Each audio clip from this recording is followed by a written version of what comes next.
Continuando el programa del Congreso Internacional de la Facultad de Odontología de la Universidad Nacional Mayor de San Marcos, tenemos en este momento en sala al doctor Evigen Villavicencio Caparón, quien dictará el tema Impacto de la Inteligencia Artificial en la Investigación en Salud. Como parte de su hoja de vida, el doctor Evigen Villavicencio, doctor y magíster y especialista egresado de la Universidad Peruana Cayetano Heredia, es funcionario de la Dirección General de Salud de MINSA en Lima, Perú, consultor en investigación y gerencia en salud pública, miembro activo de la International Association of Dental Research, becario 2015 de la Universidad de Washington en Estados Unidos, docente de posgrado en Perú, Ecuador y Bolivia, director de la revista Odontología Activa y autor de artículos de revistas y coautor de libros, también y autor. Docente de la maestría en estomatología de la UPAO 2020 hasta la actualidad. Doctor Evigen, adelante con su presentación. Muy buenos días con todos. Muchas gracias por la invitación. Para mí es un honor regresar a esta Casa Superior de Estudios, a la Universidad Nacional Mayor de San Marcos, la decana de América.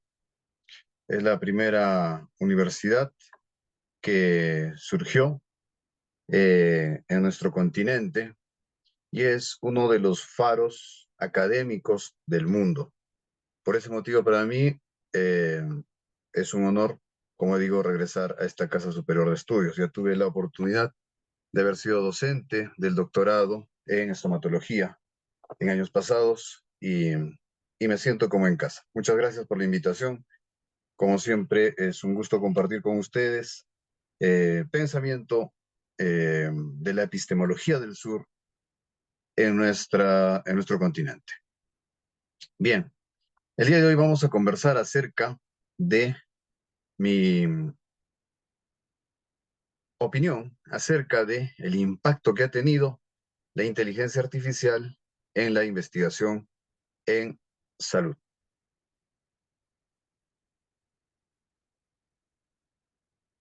Entonces, para poder saber de qué se trata esto de la inteligencia artificial,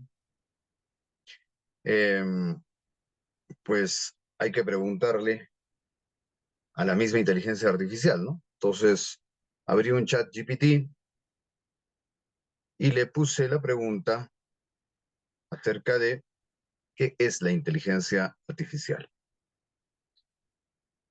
Entonces, la respuesta que tuve de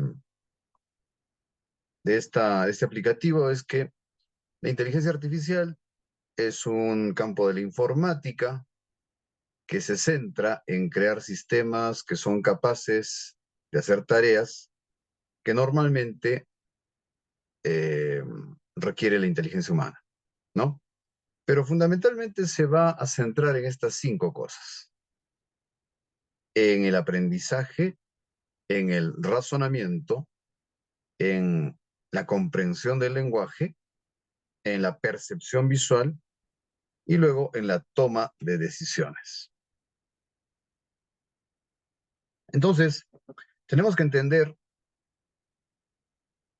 a la inteligencia artificial como una herramienta,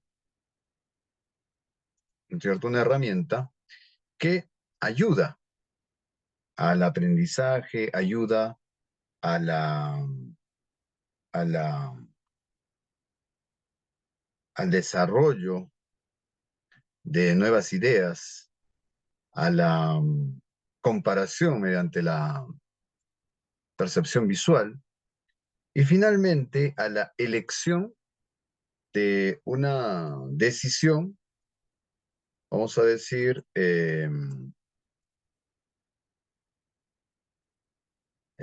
basada en probabilidad estadística. Entonces, esa es la esencia de la inteligencia artificial.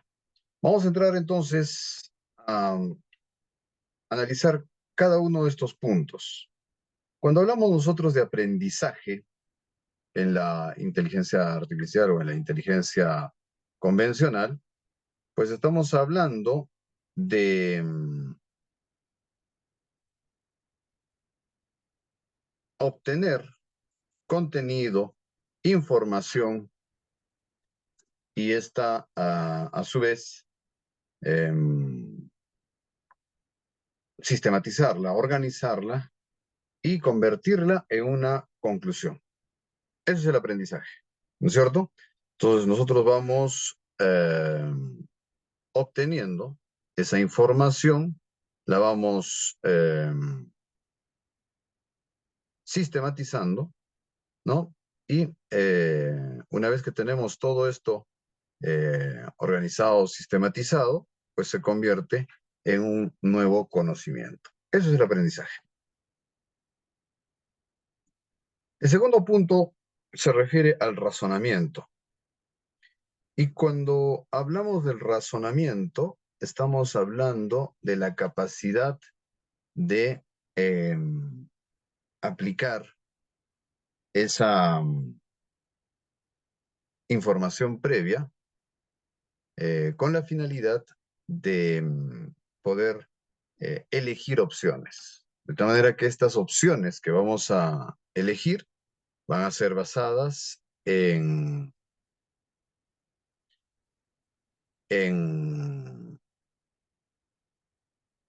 los conocimientos previos que hemos obtenido mediante la inducción, ¿no? Bien. El tercer punto que hace la inteligencia artificial tiene que ver con la comprensión del lenguaje. Y cuando hablamos de la comprensión del lenguaje, estamos hablando de esa capacidad de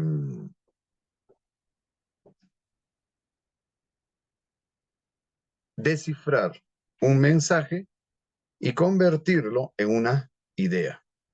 Entonces, por ejemplo, noten ustedes que cuando yo hago la búsqueda acerca del avance del COVID-19, pues encuentro que este avance del COVID-19 tiene uno de los resultados, el que sale como primer resultado, pues en un idioma que yo ni entiendo, ¿no? De tal manera que, pues, una de las funciones de la inteligencia artificial es precisamente entender el mensaje en ese lenguaje y podérmelo hacer entender a manera de traductor en mi idioma, ¿no? Entonces, por ejemplo, tenemos un aplicativo llamado Copilot o Copilot, como quieran pronunciar, al cual yo descargo este PDF, lo pongo en el Copilot, que es una herramienta que está en nuestro buscador Edge, Microsoft Edge. Le pongo el artículo y le pido explicar los puntos más importantes de este artículo. Entonces Copilot analiza este artículo, lo despedaza y cada pedacito me lo va explicando. Y entonces estamos utilizando la herramienta de la comprensión del lenguaje para facilitar la tarea del ser humano. Entonces, antes de iniciar, yo me olvidé de contarles y decirles que esto de la inteligencia artificial está generando controversia entre los académicos, por lo menos en Latinoamérica, ¿no? Y esta controversia que está generando es de si debemos o no permitir a los estudiantes utilizar la inteligencia artificial. Obviamente mi postura es que sí, sí debemos utilizar la tecnología que está a nuestro alcance, debido a que eh, es probable que nosotros, si evitamos que los estudiantes usen la inteligencia artificial, pues de repente estamos privándoles de una herramienta que les va a hacer mucho más rápido el trabajo. Ahora, hay herramientas de inteligencia artificial que hacen el trabajo por uno, ¿no? Entonces, este, esta digamos, no es la idea, no es no es el centro de la inteligencia artificial que te haga el trabajo. La idea es que nosotros utilicemos esta información para poder generar eh, un avance mucho más rápido, un avance mucho más acelerado, ¿no?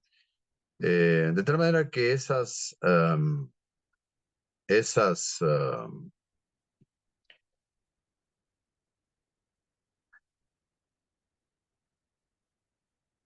esos aplicativos que están haciendo el trabajo por uno, no tiene mucho sentido, porque al final de cuentas el estudiante tiene ese trabajo con la finalidad de incorporar conocimiento, lo que decíamos en la primera diapositiva, ¿no? La idea de mandarle una tarea a un estudiante es que haga este ejercicio, de que cada uno de los componentes que el estudiante va leyendo los integre en su mente. Y si es que la inteligencia artificial te hace todo el trabajo, pues no tiene ya sentido eh, este ejercicio, ¿no? Entonces, la idea sería que si el estudiante hace con inteligencia artificial, pues sea capaz de explicar este trabajo final. Entonces, la forma de evaluar va a tener que cambiar. La forma de evaluar va a tener que ser mediante una eh, evaluación oral, ¿no es cierto? Necesariamente. Entonces, decíamos que una de las tareas de la inteligencia artificial es el aprendizaje, otra es el razonamiento, tomar decisiones, ¿no es cierto? La otra es la comprensión del lenguaje, que consiste en poder descifrar un mensaje en algún lenguaje y poderlo llevar al lenguaje que tú utilizas. Les contaba mi experiencia, quería saber cuáles eran los últimos avances de sobre el COVID-19 y sorprendentemente, en vez de que los avances sean en cuestión médica, aquí Google Académico lo que me saca que este artículo habla sobre los avances en cómo cambió la industria alimentaria, que es un tema que tiene que ver más con los negocios que con la salud, ¿no? Bien, la siguiente tarea es la percepción visual, ¿no? Si ustedes les doy la tarea de que encuentren cuál es el muñequito diferente, pues se van a pasar por lo menos media hora buscando aquí cuál es el muñequito diferente, ¿no? Lo que la inteligencia artificial lo hace sumamente rápido, ¿no? Entonces, esa capacidad de contrastar lo que entra por la vista contra un muñequito diferente al modelo que estoy buscando, pues la computadora lo hace millones de veces más rápido, ¿no? Y decíamos la toma de decisiones. A fin de cuentas, ¿en qué consiste la toma de decisiones?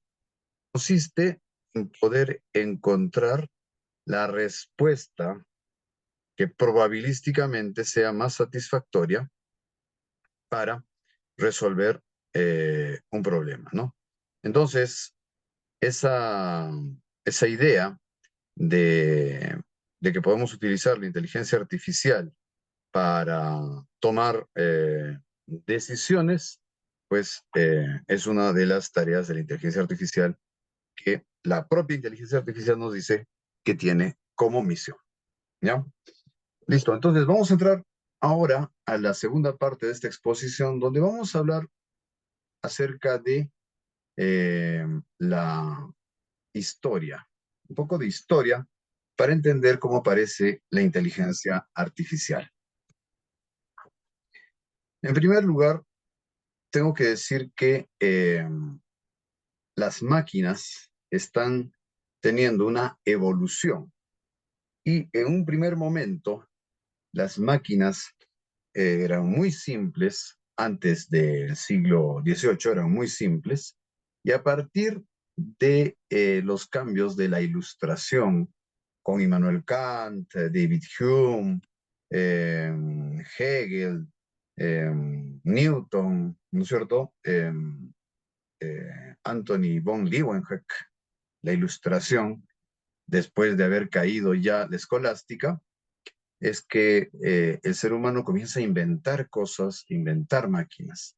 A esta etapa se le conoce como la Industria 1.0, donde este surgimiento de esta nueva tecnología tiene que ver con, el surgimiento de esta nueva tecnología tiene que ver con la creación de la máquina a vapor, ¿no?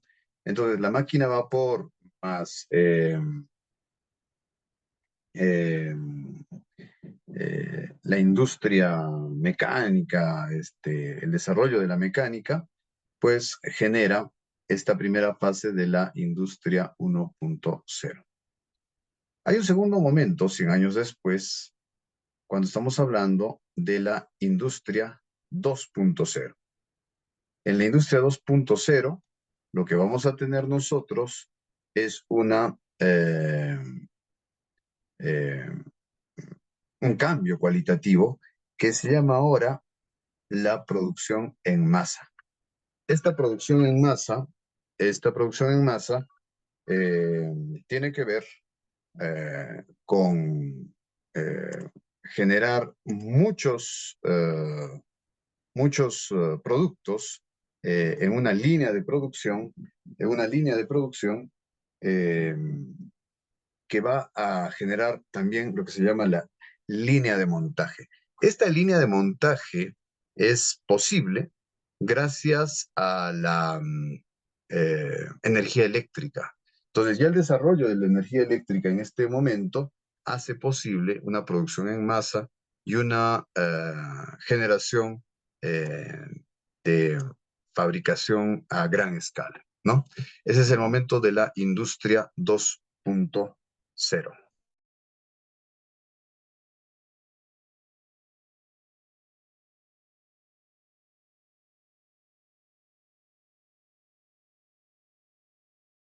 Bien, entonces, eh, esta industria 2.0 está hablando de los años 1800. Estos años 1800 tienen esta revolución industrial, ¿no es cierto? Y nos traen un cambio en el modelo económico del mundo.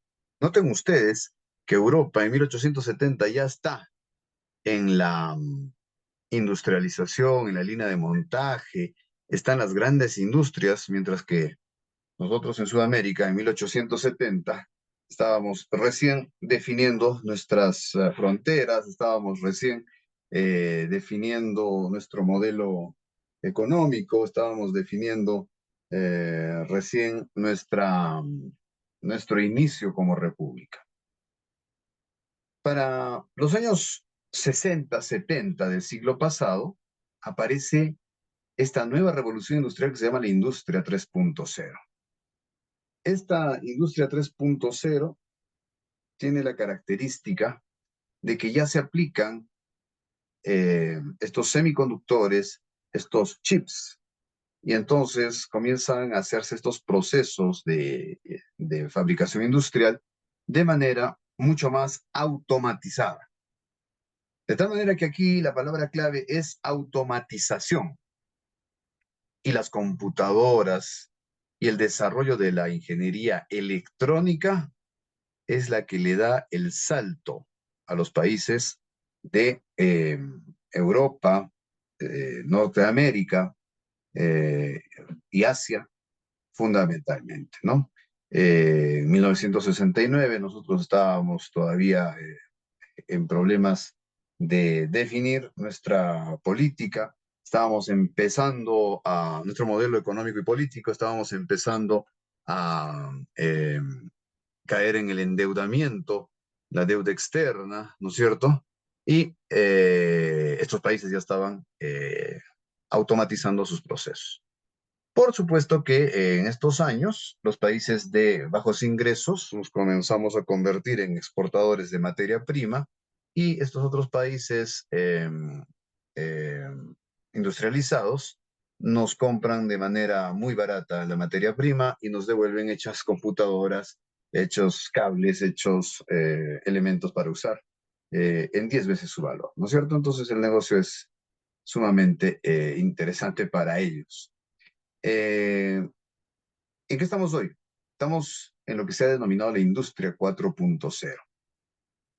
Esta industria 4.0 tiene un fuerte componente de sistemas robóticos, cibernéticos, la Internet y las redes de Internet tienen una principal importancia en la automatización de procesos, ¿no? Y este es el momento en que se piensa que esta industria comienza a tener una inteligencia propia, ¿no?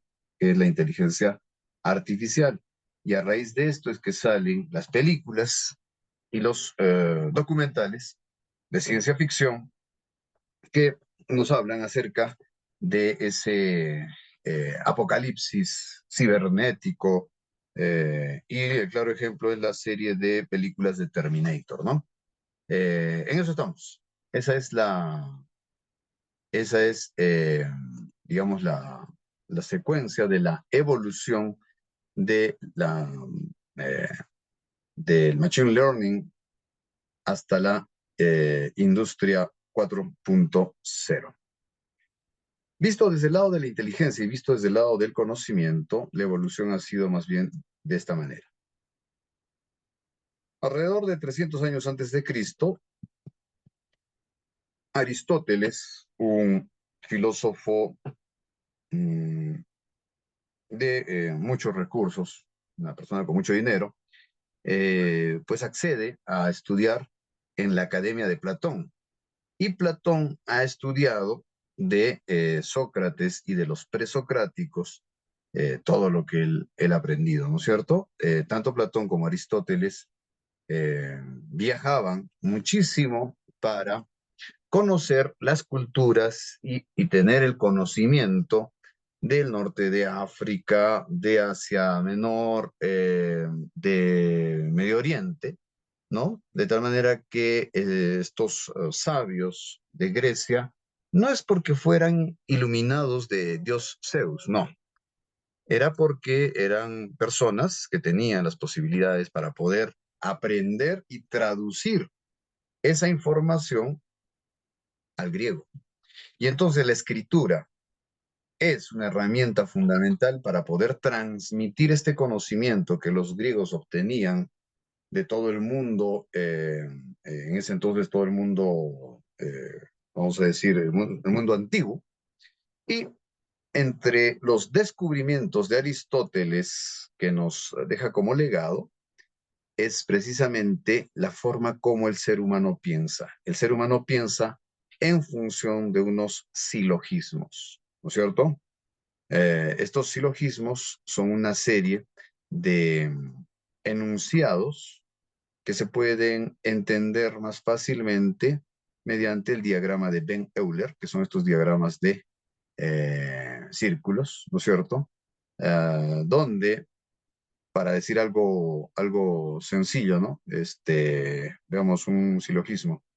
Esta es la zona donde hay entidades que son P, que son P y S a la vez, que son P y M a la vez, pero que no son P, S y M a la vez. ¿No es cierto? Entonces está pintado solo los que o son PS o son PM, pero no los que tienen los tres componentes a la vez. Entonces, esta serie de silogismos es lo que Aristóteles ha podido recabar del eh, pensamiento, eh, vamos a decir, el pensamiento antiguo, y esta es la forma como se construye la lógica clásica griega, con la que nosotros hemos aprendido a pensar y con la que hemos construido la matemática de los árabes. Por supuesto que después de Aristóteles viene una serie de filósofos, ¿no? Y científicos y precisamente le pedí a la APP Leonardo AI que me haga un dibujo con los principales filósofos de la historia, pero todavía esta inteligencia artificial no tiene la capacidad de encontrarlos o dibujarlos específicamente. Ha tratado de hacer un, un intento, pero no le ha salido adecuadamente. Entonces, tendríamos que decir que acá está Sócrates, Platón, Aristóteles, luego tendría que estar Santo Tomás de Aquino, tendría que estar San Agustín de Hipona, tendría que estar después Descartes, David Hume, John Locke, tendría que estar Schelling, Schopenhauer, Hegel, tendría que estar Kant, tendría que estar Marx, tendría que estar Freud, tendría que estar el Círculo de Viena, tendría que estar la Escuela de Frankfurt, es decir, todos los pensadores científicos de la ciencia que hemos tenido a través de la historia, ¿no? Pero esta clase no se trata, o esta conferencia no se trata de historia de la ciencia, motivo por el cual vamos a dejar eso atrás.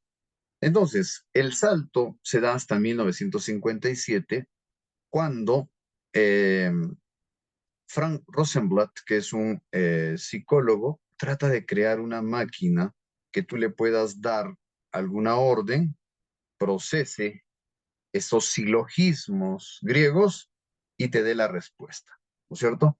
Todo S que además es P, todo P que además es M, pero que no sea S, P y M a la vez, ¿cuáles serían? Entonces la máquina tiene que escoger y dar una respuesta, ¿no?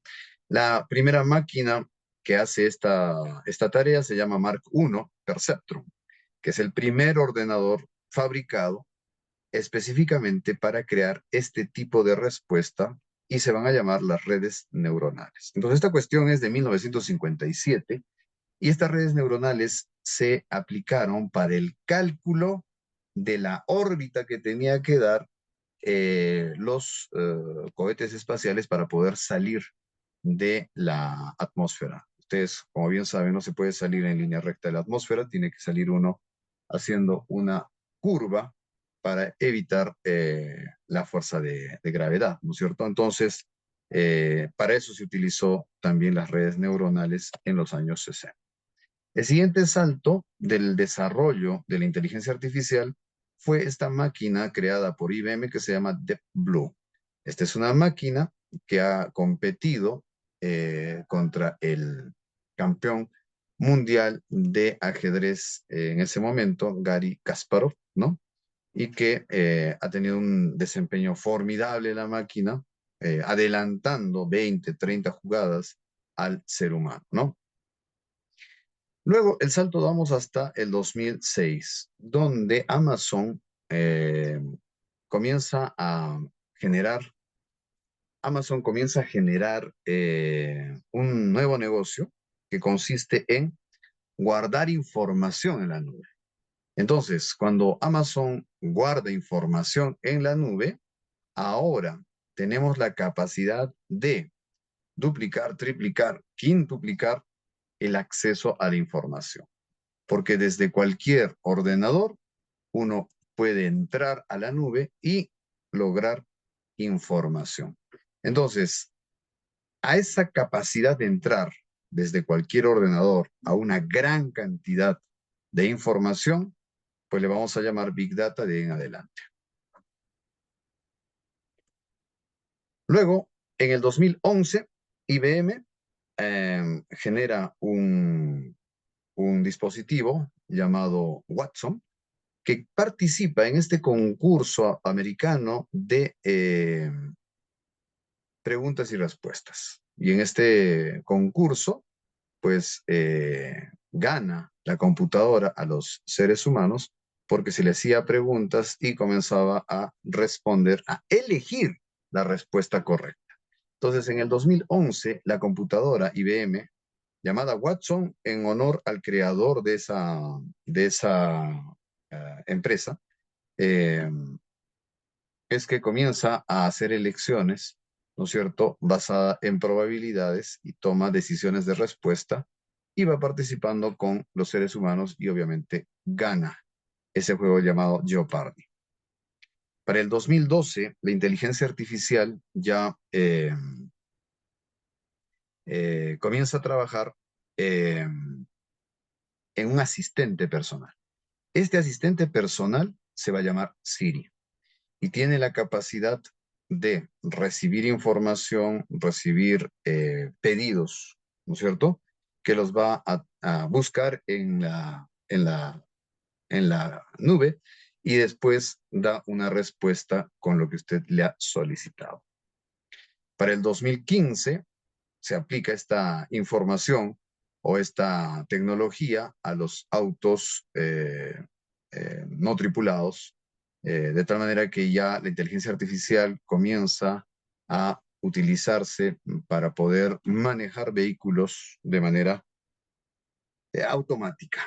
Y el 2017, nosotros hemos sido testigos de este avance. El 2017, Facebook incorpora precisamente esta función de percepción visual de la inteligencia artificial para poder generar este aplicativo que reconoce las caras y te permite etiquetar a las personas y en automático etiqueta a las personas. Entonces, este entrenamiento de las computadoras para poder hacer reconocimiento facial existe desde el 2017, ya lanzado al mercado, ¿no? Es decir, que se ha trabajado muchísimo tiempo atrás. Entonces, esta cuestión de la inteligencia artificial no es de los últimos 10 años, no es de los últimos 20 años, ¿no? Estamos hablando que viene desde el siglo pasado. Y si remontamos a los orígenes, pues estamos hablando desde 300 años antes de Cristo. Bien, en el 2024, este año, ha sido la explosión de estos aplicativos, de inteligencia artificial. De tal manera que este listado me lo proporcionó un compañero de trabajo, el doctor Edison Pacheco, director del Grupo de Investigación en Farmacología Odontológica de la Universidad Católica de Cuenca. Eh, y estos son las 16 herramientas de la inteligencia artificial que se pueden utilizar para investigación. Tenemos el primero que les mostré, Copilot. Tenemos el ChatGPT. Tenemos también el chat PDF. Tenemos Consensus. Tenemos el DeepL. Tenemos Elicit. Tenemos Gemini. Tenemos Grammarly, Umata, Jasper, Midjourney, PaperPal, Perplexity, ResearchRabbit, Site AI y Stable Diffusion. De todas estas, yo he utilizado algunas cuantas, que les voy a contar mi experiencia. Copilot me gusta muchísimo porque una vez que tienes instalado el paquete de Microsoft, este viene gratis. Y es un asistente realmente sumamente interesante. La capacidad de búsqueda de Copilot no es tan buena como ChatGPT, por ejemplo, pero no saca del apuro, ¿no es cierto? Porque estamos diciendo que la inteligencia artificial es una herramienta para automatizar algunos procesos, ¿no es cierto? Para automatizar algunos procesos y no para que me haga la tarea. Segundo, ChatGPT. Este es, creo, hasta el momento el gold estándar de la inteligencia artificial generativa. Lo bueno es que ChatGPT genera conversaciones con otros aplicativos. Entonces yo empecé trabajando con ChatGPT, pero por ahí me enteré que Consensus era el aplicativo más específico para ciencias de la salud. Y entonces le pido a ChatGPT que haga una conexión con Consensus y se puede hacer interactuar. De tal manera que este ChatGPT en su versión libre es bueno, en su versión de suscripción es mejor y en su versión pagada es aún más interesante. Luego les voy a mostrar les voy a compartir un análisis de un video de la entrevista de uno de los científicos más importantes de Microsoft, quien nos dice directamente, ¿no? que la inteligencia artificial viene gratuita, pero la que realmente vale es la que es pagada porque te da libertad. Y luego vamos a hablar de eso. Bien. Otro de tus aplicativos que a mí me encanta es el chat PDF, que luego les voy a mostrar cómo funciona, pero les voy adelantando que usted pone ahí el PDF en inglés, en japonés, en chino, en lo que sea, y le puede ayudar con su función de entendimiento del lenguaje, les permite a ustedes analizar ese artículo, y entonces esto nos abre una ventana a investigaciones que antes no podíamos acceder por la barrera del idioma, ¿no? Entonces el chat PDF es una herramienta fundamental. Y Consensus, el que les decía que es especializado para ciencias de la salud y sobre todo para medicina, odontología, salud pública, es un motor de búsqueda muy bueno y ayuda muchísimo eh, para los trabajos de posgrado. DeepL es un traductor que se autodenomina el mejor traductor del mundo, pues es uno de los mejores. Queda en deuda al momento de darnos la respuesta. Su redacción no es todavía muy buena, pero funciona bastante bien. Yo utilizo este DeepL en combinación con el Grammarly cuando tengo que escribir algo en inglés y funciona bastante bien, ¿no? Entonces, eso es una cosa muy importante, tener la capacidad de hacer interactuar a estos aplicativos en favor del trabajo que estás haciendo. Gemini, que es de Google, también es un buen asistente, pero diría que ChatGPT y Copilot están por encima en este momento. Grammarly es un muy buen aplicativo. Este aplicativo nos permite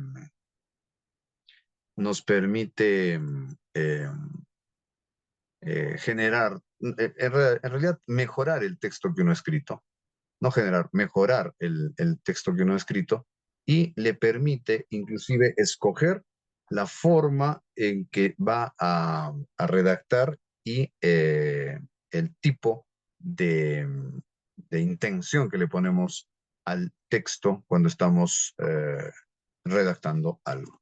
Bien.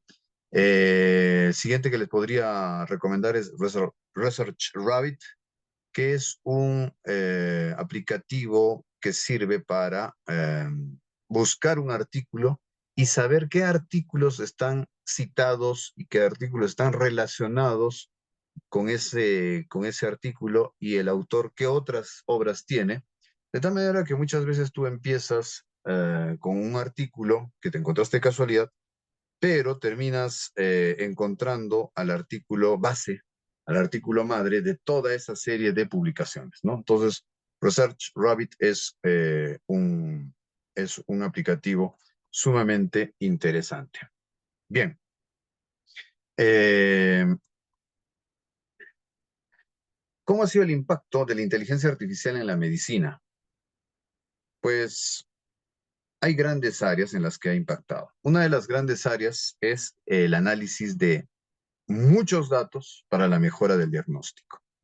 Ahora mismo se está trabajando con inteligencia artificial en el diagnóstico radiográfico y tomográfico, debido a que la nube nos permite acceder a grandes volúmenes de datos clínicos, radiográficos, de análisis de laboratorio, y esto nos permite tener una respuesta o un plan de tratamiento o una probabilidad de diagnóstico mucho más acertada, ¿no? De tal manera que este acceso a grandes volúmenes de datos, se los voy a explicar ahora por qué mejora el diagnóstico médico, nos está haciendo caminar a una medicina más rápida y precisa. El artículo que yo les recomiendo, eh, el artículo que yo les recomiendo leer es este de acá, Artificial Intelligence in Medical Practice, The Question of the Answer. El código QR lo tienen ahí para poderlo chequear más tarde. Y este artículo es el que muestra cómo, aplicando esta serie de procesos, es que se va mejorando el diagnóstico de nuestros pacientes. Bien, pues tenemos acá una imagen que nos muestra a qué se refiere esto de el ingreso a grandes bases de datos mejora el diagnóstico. Pues resulta que el ser humano, como hemos mostrado hace un rato, aprende mediante la inducción, ¿no es cierto? Quiere decir que va a ver al paciente 1, al paciente 2, al paciente 3, y una vez que ha visto una serie de pacientes, pues va aprendiendo cómo es ese cuadro clínico, cómo se debe atender, cuáles son las recomendaciones y cuáles son las probables complicaciones que se tiene con ese paciente. Pero la capacidad de ver pacientes, de entrenarse de un ser humano es limitada, ¿no es cierto? Solo tenemos 8 horas al día y probablemente 15 pacientes al día y no podemos ver más. En cambio, las computadoras tienen acceso a millones de datos, a millones de historias, a millones de pacientes. De tal manera que la computadora rápidamente puede cotejar al paciente que aparece con alguno de estos que ya existió y entonces da la respuesta mucho más precisa y más rápida, ¿no? Eh, el segundo pilar en el que eh, el segundo pilar al que podríamos decir que está aportando la investigación o la inteligencia artificial en la investigación médica es a la prevención de errores médicos. Debido a que la inteligencia artificial eh, se está aplicando en la toma de decisiones médicas, la diferencia entre la decisión de una computadora a la decisión del ser humano es que en la decisión del ser humano se involucran a veces preideas, sentimientos en la toma de decisión.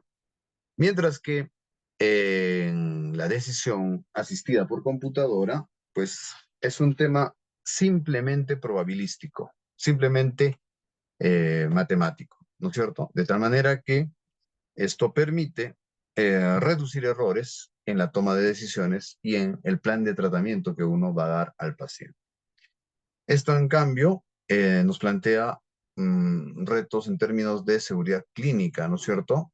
Debido a que eh, si los algoritmos están creados, como siempre decimos en la epistemología del sur, si el algoritmo está creado para pacientes del Asia, pues eso no es directamente aplicable a nosotros. Si el algoritmo está creado en pacientes sudafricanos, eso no es directamente aplicable a nosotros, ni en europeos, no es directamente aplicable a nosotros, ¿no? Entonces, lo que se tendría que hacer es generar esas bases de datos, generar esa información que le permita a la inteligencia artificial darnos resultados más ajustados hacia nuestra población. El segundo artículo que yo les recomiendo para este tema de la prevención de errores médicos es esta publicación de la BMJ Journal que habla acerca de la inteligencia artificial y el sesgo o el error en la seguridad clínica, cómo va reduciendo los errores clínicos la inteligencia artificial. Bien, ¿y por qué reduce la inteligencia artificial estos errores? Miren, la segunda parte del método científico es la deducción. En un primer momento, el pensamiento científico, la forma de entender el mundo científica, es la inducción. Es decir, voy aprendiendo de los casos que van apareciendo y luego logro crear una ley y esta ley se aplica a los siguientes pacientes que vienen. Pues esto es lo que hace el ser humano. Genera una ley, ¿no es cierto?, en su aprendizaje y le va aplicando lo aprendido al siguiente paciente, al siguiente paciente, al siguiente paciente. Tendría que aparecer un paciente muy diferente, un caso clínico muy diferente a estos de acá, para que el ser humano diga, no, aquí definitivamente no se aplica esa ley. Este es otro tipo de paciente, ¿no es cierto? En cambio, la computadora va a encontrar esa diferencia en pacientes que son muy parecidos a los que sí aplica la ley, pero que tienen alguna condición muy sutil que los hace diferentes. De tal manera que esta capacidad de diferenciar a un paciente con el mismo problema, pero con una diferencia muy sutil, ¿no es cierto?, es una herramienta que debemos utilizar de la inteligencia artificial. Bien, el siguiente punto en el cual la inteligencia artificial está aportando a la medicina en general es respecto al descubrimiento de medicamentos y a la personalización de tratamientos. Y acá estábamos hablando que después de la medicina basada en evidencia, aparece en los años 90 la medicina de precisión, que estamos tratando, los clínicos estamos tratando de dar soluciones a nuestros pacientes, pero que sean muy ajustadas al caso clínico del paciente. No podemos utilizar una receta de cocina general, sino que tiene que ser una receta que está enmarcada en el cuadro clínico del paciente, pero que tiene la particularidad de la idiosincrasia de la reacción del organismo propiamente de este paciente, considerando su edad, su estrato socioeconómico, sus condiciones fisiológicas, hasta su forma de pensar. De tal manera que la medicina de precisión va a tener un siguiente momento que es ya la creación de nuevos medicamentos y la personalización de estos tratamientos en favor de nuestros pacientes.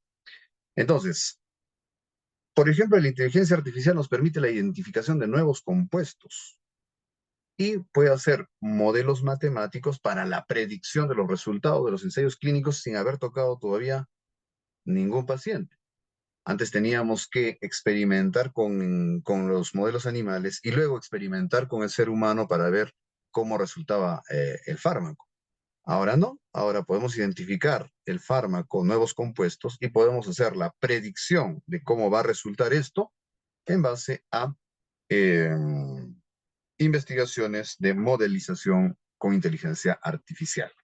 Esta modelización con inteligencia artificial es lo que Mario Bunge denominaba estudios in silica, o sea, habían estudios in vivo, estudios in vitro, estudios ex vivo y estudios in silica.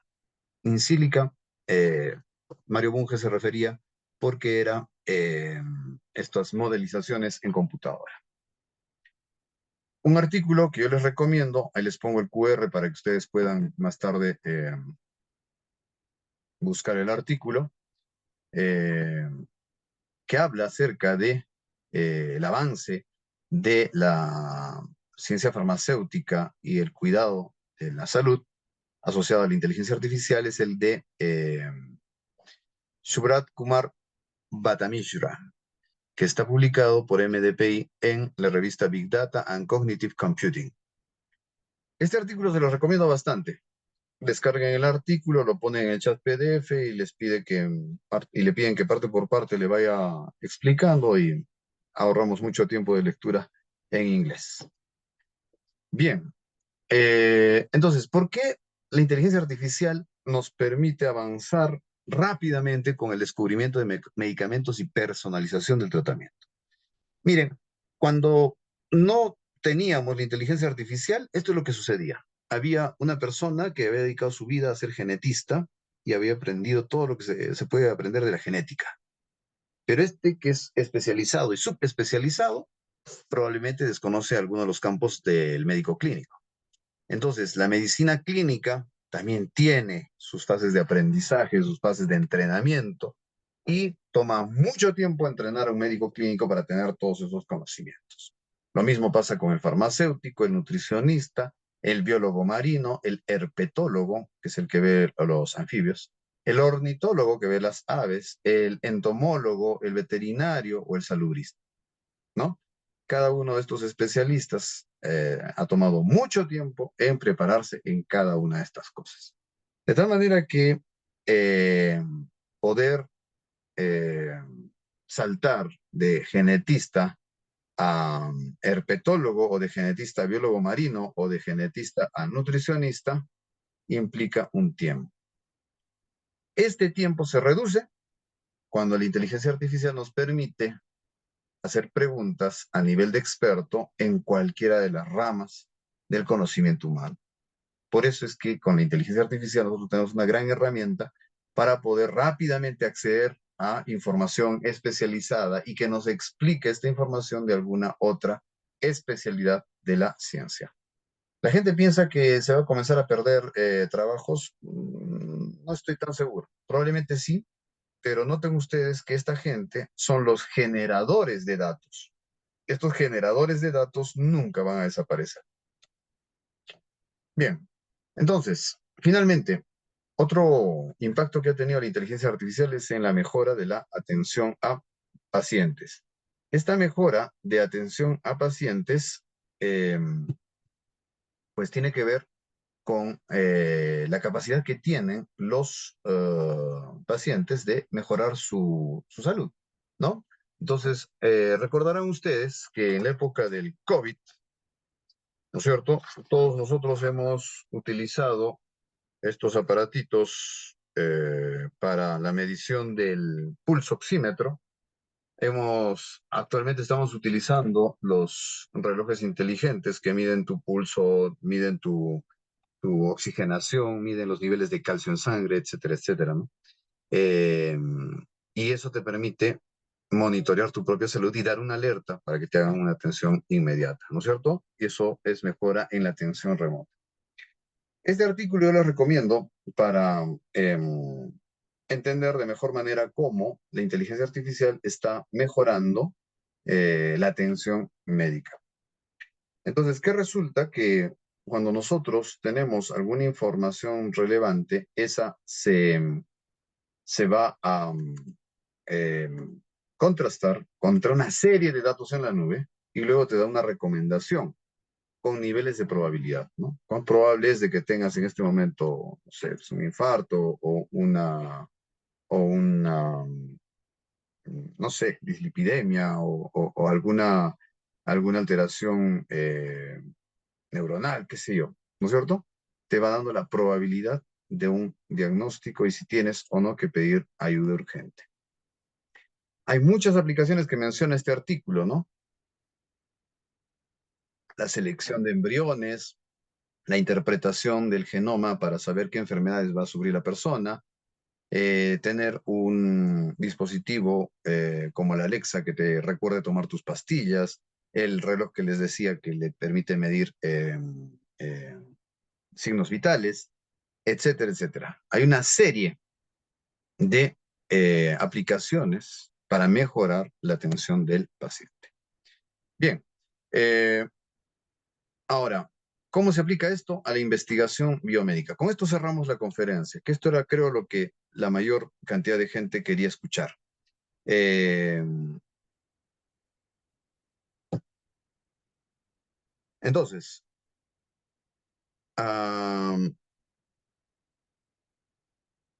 este es el ciclo de investigación. Entonces, la investigación empieza con un problema de investigación.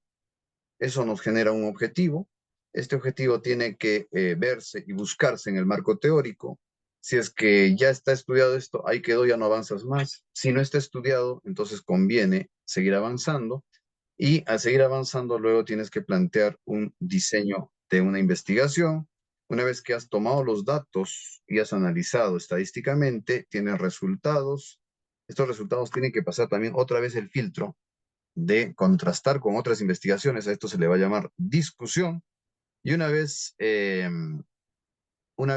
hecha la discusión, se llega a las conclusiones. Y las conclusiones nos van a dar recomendaciones para iniciar de nuevo el proceso.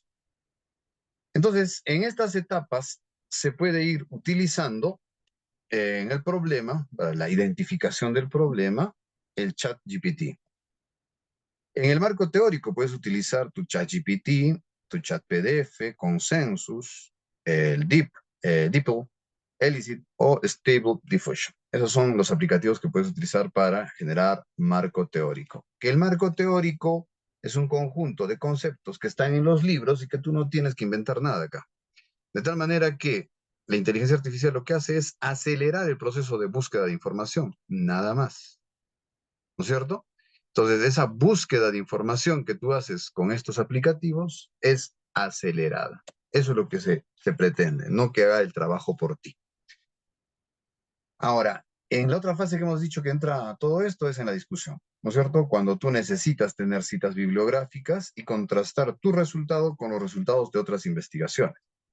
Y finalmente, cuando tú redactas y si quieres publicar en inglés, pues obviamente el Grammarly es una herramienta fundamental, les digo, fundamental, ¿no? Te corrige bastante bien. Bien, entonces, ¿cómo se utilizan estos aplicativos y en general, cómo se utiliza la inteligencia artificial? Primero, tenemos que saber que eres tú, el investigador, que tiene que hacer una pregunta, ¿no es cierto? Eso se llama el input. Usted tiene que hacer una pregunta. La pregunta es buscada en la nube y luego le va a dar una respuesta y usted es de nuevo el destinatario, ¿no es cierto? De tal manera que esta pregunta se le está llamando ahora prompt. ¿Qué es el prompt? Una instrucción o pregunta que le metemos al sistema para obtener información de una tarea específica, lo más específica posible. ¿Listo? Entonces, este prompt, ¿no es cierto?, tiene que ser escrito de tal manera que sea o encuentre resultados importantes que nos ayude a optimizar el tiempo, es decir, tenemos que ir al grano directo y que nos permita recolectar artículos generados como evidencia que puedan ser citados y que sean relevantes. Entonces, yo no puedo utilizar una inteligencia artificial general, la que utiliza el paciente, la que utiliza el ciudadano común y corriente. Tengo que utilizar una inteligencia artificial que esté enfocada en investigaciones también como la que yo quiero presentar, investigaciones científicas de alto impacto, si quieren. Y eso del alto impacto no me refiero a los factores de impacto, me refiero a investigaciones bien hechas. Y esa es otra discusión de otro momento, que es el impacto de una investigación. Bien, entonces, un buen prompt tiene que ser específico, directo, tiene que ir al grano, tiene que estar escrito en lenguaje técnico. Entonces, acá el lenguaje reggaetonero no funciona. Acá se tiene que escribir bien. Tenemos que estar enfocados en conceptos clave. Entonces, ¿quién va a hacer esas preguntas? Alguien que ha estudiado, alguien que conoce el fenómeno, alguien que se está formando en esa ciencia. En el prompt, en esta pregunta, tenemos que poner las variables clave, las variables que quiero que me respondan. Y tenemos que eliminar palabras innecesarias, ¿no? Por ejemplo, tú no puedes poner, ¿no es cierto? Me gustaría que me digas, me gustaría saber si existen estudios que hablen sobre directo. Describe la relación entre el uso de la tecnología y el trastorno del sueño. Directo, directo, ¿no es cierto? Muchas veces confundimos, pensamos que la inteligencia artificial es una persona y le decimos, por favor, describe tal cosa. Nada, que tiene que ser directo, al grano, ¿ya? Bien, entonces, errores comunes es poner términos muy vagos, muy amplios, ¿no? Como de qué se trata la salud mental o el clima, una cosa muy general. Entonces hay que ir directamente al grano. No se puede utilizar lenguaje cotidiano. Siempre digo esto, ¿no? No puedes poner, dame el resultado de la búsqueda bibliográfica de tal tema, más que sea este otro tema. El más que sea no existe. Entonces, nada, tu lenguaje cotidiano acá no entra. Acá tenemos que poner lenguaje técnico. ¿Cierto? Muy bien. Y un error común también es que uno quiera buscar de todo y nada a la vez. Es decir, que esté divagando, ¿no? Eso funciona bastante bien cuando estás haciendo una navegación recreativa en Internet, pero cuando estás eh, haciendo una investigación científica, tienes que estar enfocado en el objetivo de la investigación y con las palabras clave de la investigación y con los contenidos que necesitas de esa investigación, yendo directamente al grano. Bien, voy a pasar directamente a las recomendaciones de cómo elaborar los prompts para el ChatGPT, para el Consensus, para estas aplicaciones que van a ayudarnos a buscar información. Es importante que ustedes tengan eh, este acróstico que yo lo estoy utilizando de una capacitación que nos dio el Tecnológico de Monterrey. El acróstico es RISE, Role, Input, Steps y Expectation. Role. Entonces tú le tienes que decir en un primer momento cómo tiene que actuar el ChatGPT. Actúa como un experto en odontología, por ejemplo, o actúa como un experto en salud pública, estomatológica, o actúa como un experto en investigación en odontología. Entonces, este rol, ¿no es cierto?, te va a centrar en el contexto del cual tú quieres esa respuesta. Actúa como un experto en odontología digital, por ejemplo, ¿no? Listo. Entonces, eso le permite a la inteligencia artificial contextualizarse en todas esas ramas del conocimiento que yo te mostré hace un rato. Entonces, te va a delimitar la contextualización de la información que tú quieres tener.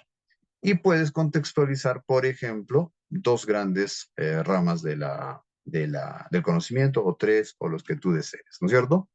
Mejor que especifiques en qué quieres que sea experto, que es el área en el que tú estás escribiendo, ¿no? Segundo, el input. Y acá sí, permítame una explicación un poco larga. El input es la pregunta que tú vas a hacer. ¿Y qué cosas podemos preguntar? ¿Qué tareas de inteligencia puede hacer la inteligencia artificial? Para eso tenemos que regresar a la tan famosa taxonomía de Bloom, ¿no es cierto? Y entender en la taxonomía de Bloom cuáles son estas tareas intelectuales que existen. La primera, y de nivel más bajo, es el conocimiento, luego la comprensión, la aplicación, el análisis, la síntesis y la evaluación. ¿Y qué significa conocer o tener conocimiento de algo? Es recordar, es la capacidad de poder enumerar entidades, enumerar conceptos, enumerar definiciones. Y generalmente la gente utiliza para esto la inteligencia artificial, simplemente para no buscar en Internet y que ya te dé el trabajo hecho buscando, ¿no es cierto? De tal manera que directamente esa función de recordar nos puede ayudar la inteligencia artificial acelerando el proceso. Segundo, comprender. ¿Qué significa comprender? Comprender es crear una imagen mental que tú la puedas transmitir. Crear una imagen mental que tú la puedas dibujar, ¿no es cierto? Para transmitir el mensaje. Un ejemplo de esto es lo siguiente. Por ejemplo, aquí podemos tener nosotros un esquema de cómo la inequidad social es un tema que está ahí rondando al nivel de educación, al acceso a servicios de salud, al acceso a cepillado, ¿no? Todos estos van a configurar, van a determinar un estilo de vida de las personas. Y el estilo de vida va a determinar la enfermedad bucal debido a placa.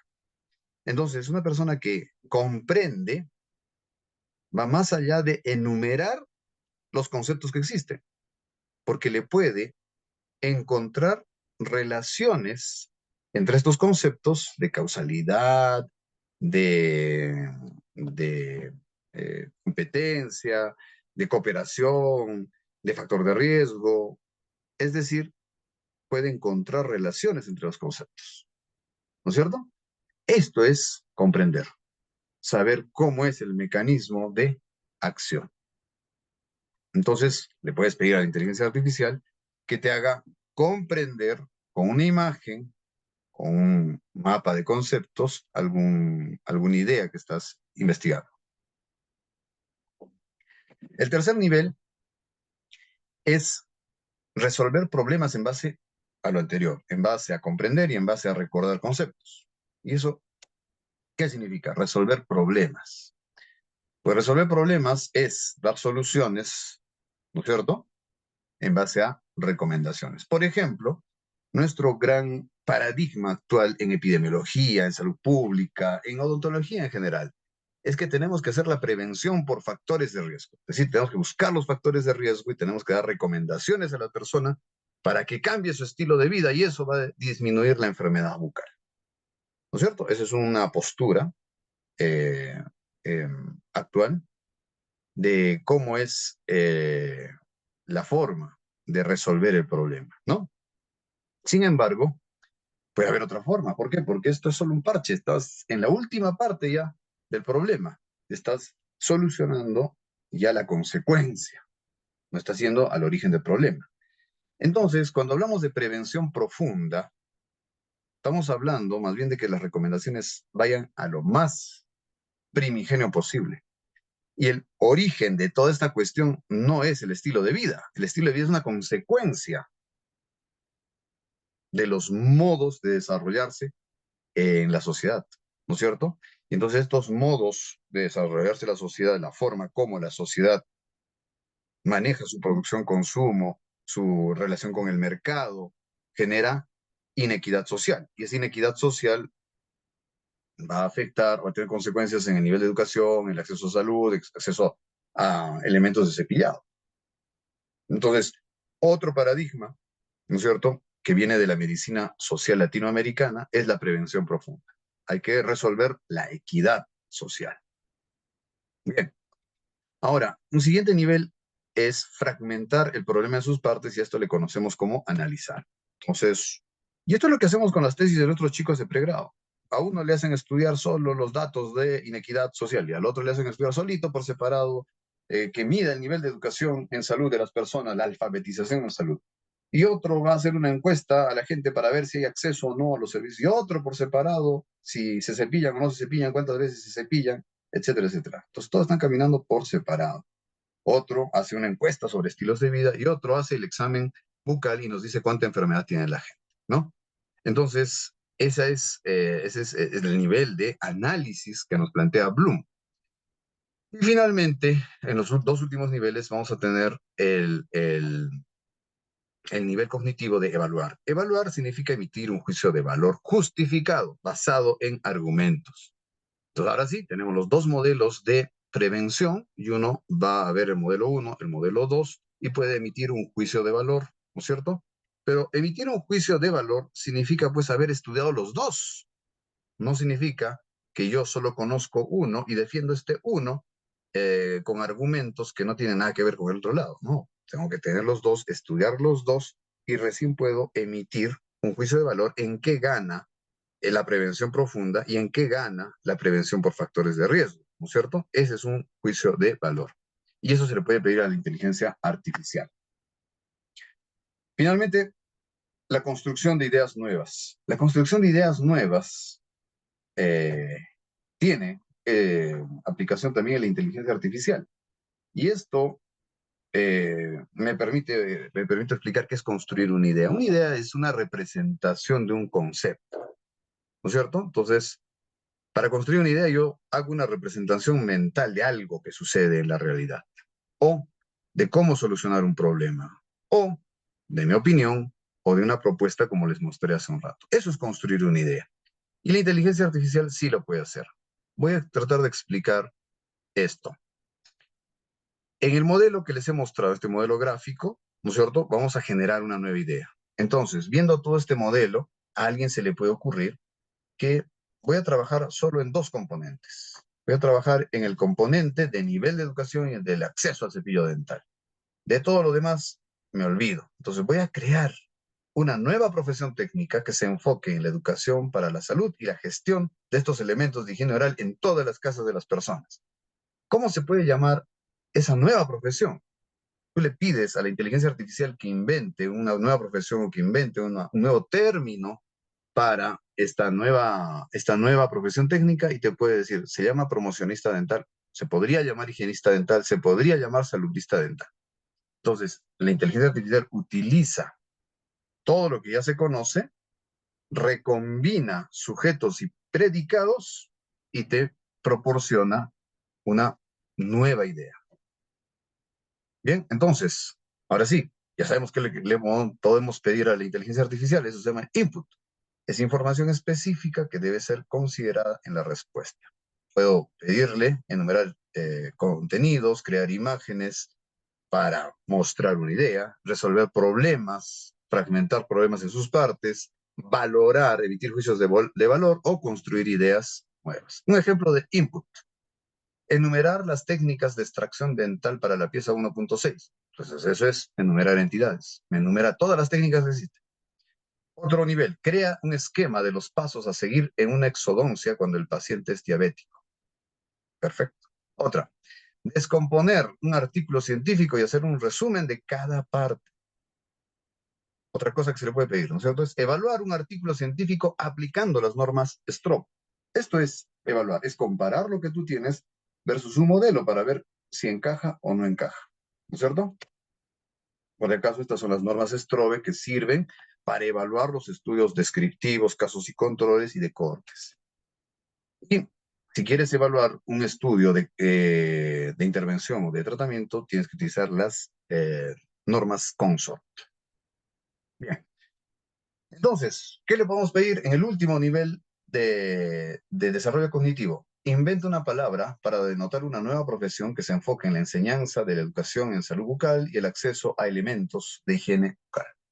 Entonces, le estamos dando el input, le estamos dando la pregunta, le estamos dando la tarea que tiene que hacer. En el siguiente espacio del prompt, debemos darle la indicación de cómo queremos que salga el texto de salida. Y este texto de salida, por ejemplo, le podemos decir qué partes tiene. En este caso, yo le pedí que me haga un resumen sobre este artículo de El lado oscuro de la historia, brujas y hechiceros del siglo XVIII, del autor, de la autora Cecilia Méndez, de la Universidad de Cuenca. Entonces, es un texto histórico que nos habla acerca de cómo aquí, en la ciudad de Cuenca, Ecuador, en la época de la colonia, pues habían eh, enjuiciado a algunas personas declarándolas hechiceras, fundamentalmente a Paula Gómez, ¿no? Una mujer acusada de brujería en 1766. Entonces, y yo le pedí que el resultado de esta, de este resumen al chat PDF lo haga en introducción, desarrollo y conclusiones, ¿no? Entonces, esos son los steps que le estoy pidiendo. Le puedo explicar que la explicación sea por etapas, ¿no? Entonces, acá tengo otro texto. Salud bucal colectiva en Colombia, un campo en construcción, de Carolina Morales y Lorena Maldonado. Entonces, yo aquí le pedí que me descomponga este artículo en los avances y los desafíos. Entonces, la inteligencia artificial comienza a buscar en todo el artículo, estos son los avances que he encontrado y estos son los desafíos que plantea ese texto. Se le puede pedir, como decía, que la explicación tenga introducción, desarrollo y conclusiones, ¿no? Entonces uno le va pidiendo que descomponga en partes un contenido. Por ejemplo, este es un capítulo del libro que yo escribí para una editorial inglesa. Eh, este es mi capítulo del libro. Y yo, para marcar mi propio texto, le he pedido que me haga una división en temas y subtemas, de tal manera que esto me va a permitir a mí con ese texto ponerle el 1.1, 1.2, 1.2.1, etcétera, etcétera. Y finalmente, hay que especificar el formato de salida en el que usted quiere que le devuelva la inteligencia artificial, el expectation, ¿no? Entonces, en este caso, por ejemplo, yo le digo, una respuesta que me ha dado Consensus, le digo, ¿puedes convertir esa respuesta en un documento de PowerPoint? Y Consensus me crea un PowerPoint de alguna pregunta que yo le había hecho anteriormente. Ahora, puedo especificar la longitud de la respuesta, ¿no? Puedo decirle 250 palabras, eso es un resumen, que puedes aplicarlo como abstract en un artículo, o 4000 palabras, eso es un ensayo, ¿no? Entonces, en este caso, por ejemplo, le digo, actúa como un experto en redacción científica y realiza un resumen en 250 palabras del texto de tu pantalla a manera de abstract para un capítulo de libro. Dame el texto en inglés.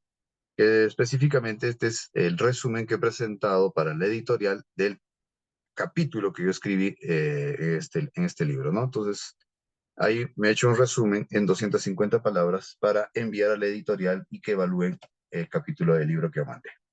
Bien, expectations, especificar el tipo de lenguaje que se debe usar. Un lenguaje optimista, un lenguaje cotidiano, un lenguaje académico, un lenguaje especializado. Entonces, esto, por ejemplo, es experto el Grammarly. Cuando tú metes un contenido a Grammarly, te dice cómo quieres que se vea tu texto. Académico, de negocios, para público en general, casual, creativo, ¿no es cierto? ¿Y cómo quieres que se vea? ¿Tipo ensayo, tipo reporte u otro? El formato ¿quieres que te revise el formato eh, de referencias bibliográficas? Puede ser APA, MLA, Chicago, otro, ¿no? Entonces tú le vas pidiendo a la inteligencia artificial que te ayude a mejorar la redacción, lo que estás presentando, teniendo estas funciones.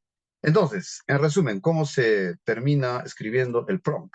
Actúa como un experto en odontología, enumera los músculos de la masticación, elabora una breve explicación de la función de cada músculo y finalmente elabora una monografía con introducción, desarrollo y conclusiones, consigna las referencias bibliográficas y no inventes nada. Esto es importante porque por algo se llama generativa. Este tema de generativa significa pues que va a combinar cosas que inclusive no existen. O sea, no existen en el sentido que así combinadas no aparecen. De tal manera que el no inventes nada es fundamental. Vamos a la práctica. ¿Cómo se ve esto? Le ponemos el prompt al ChatGPT, actúa como un experto en odontología, enumera los músculos de la masticación y elabora una breve explicación de la función de cada músculo. Ya, entonces ya, ChatGPT nos pone ahí los músculos de la masticación, monografía, introducción, pacatán, pacatán, pacatán, músculos elevadores, ¿no es cierto? Músculos depresores, las conclusiones y las referencias bibliográficas. Ojo aquí, quiero que vean las referencias que me hace ChatGPT, que es una app general. Este mismo prompt se lo he puesto a Consensus, que es un aplicativo mucho más especializado para ciencias de la salud y que busca en literatura indexada. Entonces le pongo, actúa como experto en odontología, enumera los músculos de la masticación, elabora una breve explicación, lo mismo. Introducción, desarrollo, aquí no los pone por elevadores y depresores, directamente macetero, temporal, pterigoideo, la función que tiene cada uno de ellos y las referencias bibliográficas. Acá solo saca 3 referencias bibliográficas, ¿no? Pero vamos a hacer la comparación a profundidad. Entonces, el ChatGPT me da estas 4 referencias bibliográficas, ¿no es cierto? Y de libros que no necesariamente estén muy comprometidos con el asunto. En cambio, Consensus va a agarrar este Grey's Anatomy, ¿no es cierto? De Elsevier, va a agarrar este Grey R Anatomy of Dental Students de Wiley, ¿no es cierto? Y va a agarrar, obviamente, un libro de anatomía funcional de Elsevier también. ¿Listo? Muy bien, no pierdan de vista esto. Por supuesto, claro que sí. Obviamente, la inteligencia artificial va a utilizar literatura que está dentro de su marco de negocio, ¿no es cierto? Eso es una cosa muy importante. Y ahí está el principal sesgo de la inteligencia artificial, que los que han programado esto te van a mostrar lo que ellos te quieren mostrar. No hay tal libertad de que busquen en todos los libros del mundo, sino que específicamente en los que están dentro de su corporación, dentro de lo que ellos consideran que es buena literatura, que es otra muestra de colonización en el día de hoy, 2024, y seguimos con la colonización cultural. Pero es un tema de discutir en otro momento.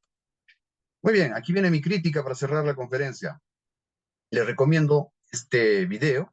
Este video es una entrevista a Jérôme Lanier, que es un científico bastante respetado en Microsoft y que ha escrito un libro de 10 razones para borrar tus redes sociales de inmediato. Entonces, él te explica cómo es que se han creado estas redes sociales utilizando inteligencia artificial, ¿no es cierto?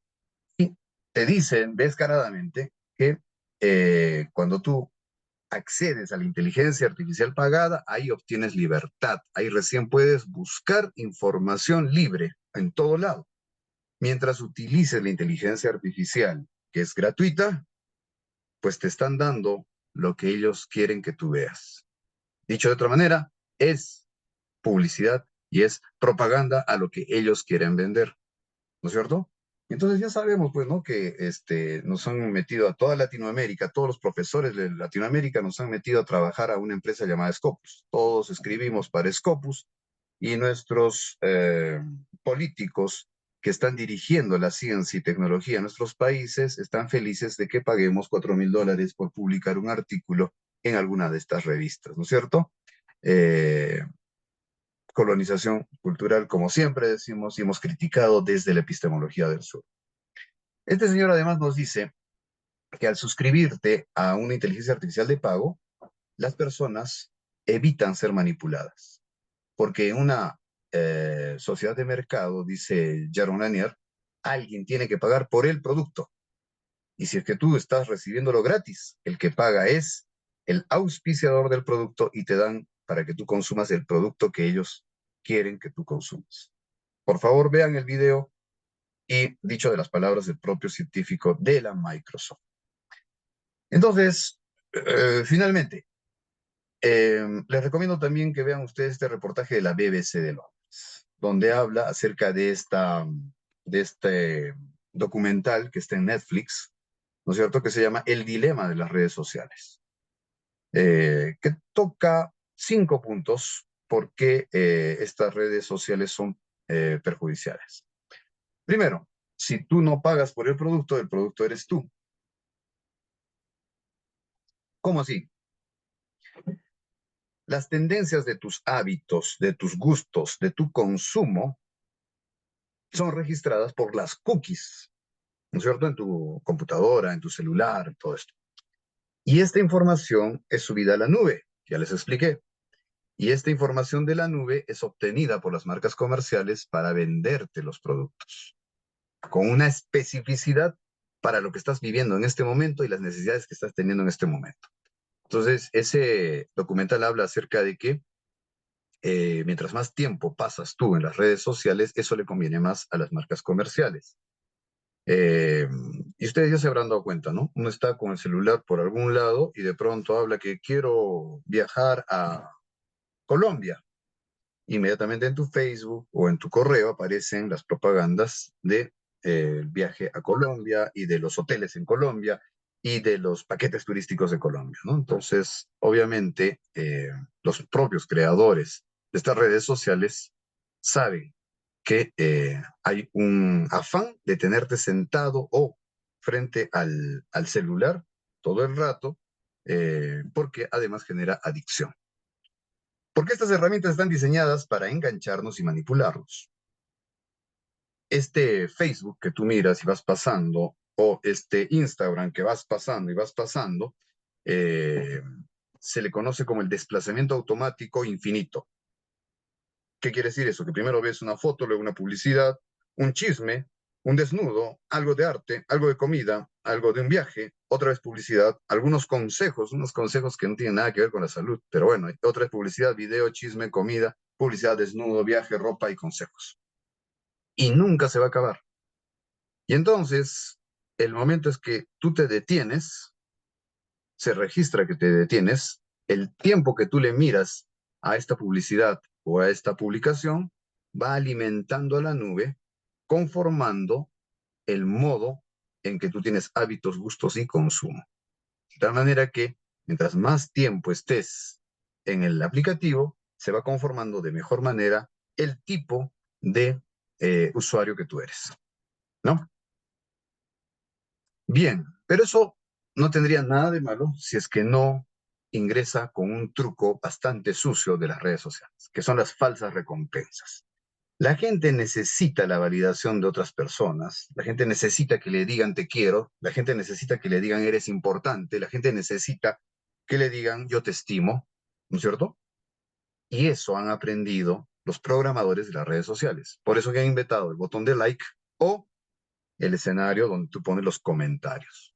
Y ahora, en las redes sociales, un like o un comentario en tu publicación se ha demostrado que eleva la cantidad de dopamina en tu cerebro. Y la dopamina es el neurotransmisor del placer, es adictivo. Sabemos eso, ¿no es cierto? De tal manera que a esto se le conoce como las falsas recompensas. ¿Por qué? Porque cuando tú en la vida real comes algo que te gusta, tomas algo que te gusta, haces algo que te gusta, tu cerebro te da dopamina, porque es una recompensa verdadera en la vida real. Pero un like, un comentario, le da dopamina a tu cerebro, pero en la vida real no te está dando absolutamente nada. Por eso le han llamado las falsas recompensas. Ahora, cuarto punto que habla este artículo de la BBC es el tema de la inseguridad de las redes sociales. Y habla mucho de el aumento de los casos de suicidio, sobre todo en los adolescentes varones, ¿no? En Estados Unidos, 14.2 por cada 100.000 adolescentes se suicida y en las mujercitas 5.1 por cada 100.000. A pesar de que el dato en las mujeres es más pequeño, la tercera parte de los suicidios en varones, eh, se ha hecho el estudio a profundidad y ha aumentado en un 30-50% los suicidios en los últimos 10 años, que están ligados a los comentarios de bullying en las redes sociales que les han hecho estas personas. Entonces, eh, se está metiendo de tal manera en la mente de nuestros adolescentes que, uno, es adictivo y dos, está marcando su autoestima, ¿no? Es un tema importante que tenemos que frenar. Finalmente, las noticias falsas se propagan 6 veces más rápido que las noticias verdaderas, dice este informe, y nos muestra un estudio del MIT, ¿no es cierto?, de Massachusetts, de Estados Unidos, que nos indica que han hecho el experimento de que las noticias falsas, lo que antes llamábamos la prensa amarillista, ahora son cualquier persona que puede crear un fake news, se propaga mucho más rápido que las verdades en Internet, ¿no es cierto? Bien, entonces, quiero cerrar mi conferencia con una invitación a hacer un uso cauteloso de la inteligencia artificial y que sirva como una herramienta para acelerar nuestro trabajo y no que dependamos totalmente de ella. Muchas gracias por su atención y quedo atento a si hubieran preguntas, puedan realizarlas en el chat, por favor.